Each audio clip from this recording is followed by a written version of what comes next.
أعوذ بالله من الشيطان الرجيم.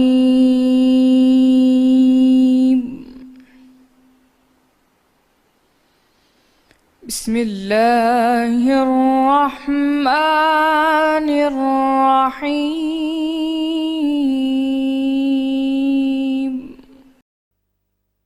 شروع اللہ کا نام لے کر جو بڑا مہربان نہایت رحم والا ہے۔ الف لام را، یہ کتاب روشن کی آیتیں ہیں۔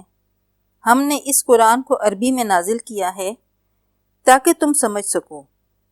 اے پیغمبر، ہم اس قرآن کے ذریعے سے جو ہم نے تمہاری طرف بھیجا ہے تمہیں ایک نہایت اچھا قصہ یا ایک بہترین سرگزشت سناتے ہیں، اور تم اس سے پہلے بے خبر تھے۔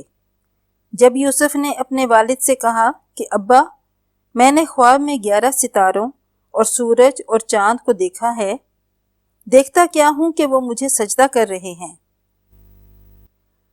انہوں نے کہا کہ بیٹا، اپنے خواب کا ذکر اپنے بھائیوں سے نہ کرنا، نہیں تو وہ تمہارے حق میں کوئی فریب کی چال چلیں گے، یا وہ تیرے خلاف کسی سازش میں لگ جائیں گے۔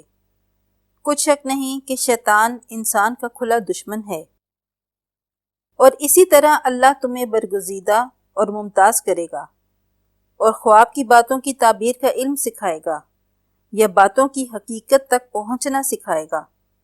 اور جس طرح اس نے اپنی نعمت پہلے تمہارے دادا پردادا ابراہیم اور اسحاق پر پوری کی تھی، اسی طرح تم پر اور اولاد یعقوب پر پوری کرے گا۔ بے شک تمہارا پروردگار سب کچھ جاننے والا اور حکمت والا ہے۔ صدق اللہ